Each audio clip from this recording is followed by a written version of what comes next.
sort of, my kids like smashed it through lockdown, just like lots of people. I think it was lockdown. I think it was like Line of Duty, Waterloo Road, all the old series. So they recommissioned it and brought it back, and here we are. Yeah, here we are. Well, let's take a look at what this new term has got to offer. So it begins.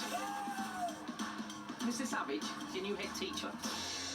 It's Dante. He knows that we knew each other. He just doesn't know How well we knew each other. It's a bit early to say, but might not have been an accident. Are you saying that one of our pupils could be a murderer? This needs fixing now. Authoritative. It was good fun. Very authoritative. Yes. So you're joining as a new head teacher, Mr. Savage. That's right. Is that a clue to his demeanour?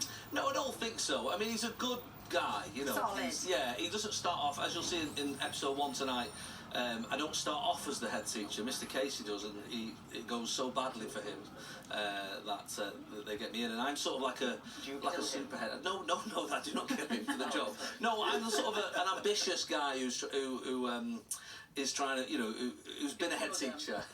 No, I'm not killing him. I promise you. But you know, there's moments where you want to in that show, I'm sure. You know, but no, he's a good. What I like about him is he's the sort of head teacher you'd want for your kids. Good. You know, he doesn't mess around, red tape, you know, he gets to the root of it, and the show deals with some big issues, you know. And, it really does. It's great. Now, we hear that you channelled some of your old teachers when it came to creating this character of Mr. Savage. Yeah. Who were you thinking about? Can you drop some names? I sort of, you know, I remember I had 2 deputy head teachers. We had a Mr. Fowler and a Mr. Wiley. And Mr. Fowler was terrifying. Like, as soon as he was on the playground, everyone was well behaved. You know, it was one of those. And so there's a bit of him. There I am, as a little boy. Yeah. You are a right cutie. Absolute rascal. And Mr. Wiley, who's a wonderful teacher, very charismatic, and one of those teachers who never got angry, but he was disappointed. Oh, that's the worst thing.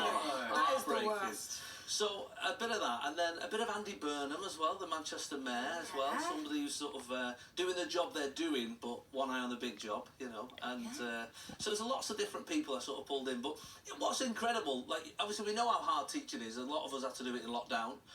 Terrible. Like, that was hard, you know what I mean? There's going to be... I've seen your stand-up about that. Oh, my goodness. Well, that's what I said. There's going to be a fair few thickos knocking around in a few years' time, and that is going to be on us. And so we have to teach them for 2 years. But I actually bumped into... teaching in lockdown. Oh, it was... I didn't mind it, but I don't think they'll learn it. But you weren't doing your own children. No. Teaching it. Teaching your own kids. I just give them a break, and like my friends, you know, these women are about to sit in the sort of high court to go upstairs on Zoom and stuff, and I'd be ask Mummy, who was the 3rd wife of Henry VIII, was I've been with her. Yeah, don't watch me.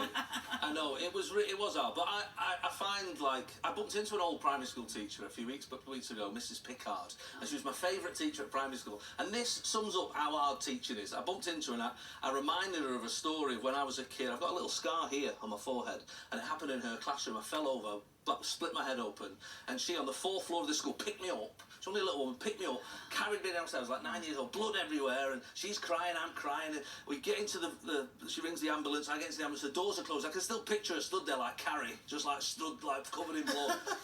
And we drive off, and I'm obviously back in school a few days later, and I tell her this seminal moment of my childhood, and she said, no, I don't remember that. And I thought, what is happening in a teacher's life? To me, that was like one of the most memorable moments of my childhood, and to her it was just Tuesday.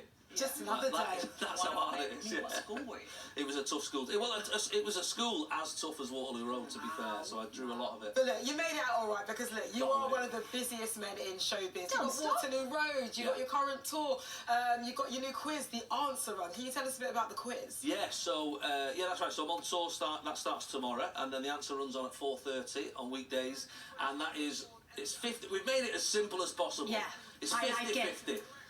The next quiz after this is just you come on the show and we go, there's your answers and there's 50 quid. Like, that's as more simple it could be. People swipe left and right, and it's a lot of fun. And I know already from the tweets we're getting, people are shouting at the screen, and it's doing Yeah, well. you can't help play along. You're very natural at it as well. Who is your inspo when it comes to, you know, quiz show hosts? I suppose comics make, you know, decent quiz shows. You look back through, even now, you know, Bradley Walsh and Alexander Armstrong, you know, from a world of comedy. And but I guess when I was growing up, Les Dawson and Bob Monkhouse and those, Brucey, of course. Of course. So yeah, I think as a comic, you're sort of using your brain, but you're also always thinking, what can I say that'll be a bit of fun. And on a show like this, they've done such a wonderful job with the guests. You know, they come on and it's like chatting to your front row of an audience, but someone's already done the research for you. Yeah, it's So very it's a treat, good. really. Lots going on for people to see with you, Jason. Thank you so I'm out of much. breath. And, hey, look, you are the busiest man in showbiz. Waterloo Road starts tonight.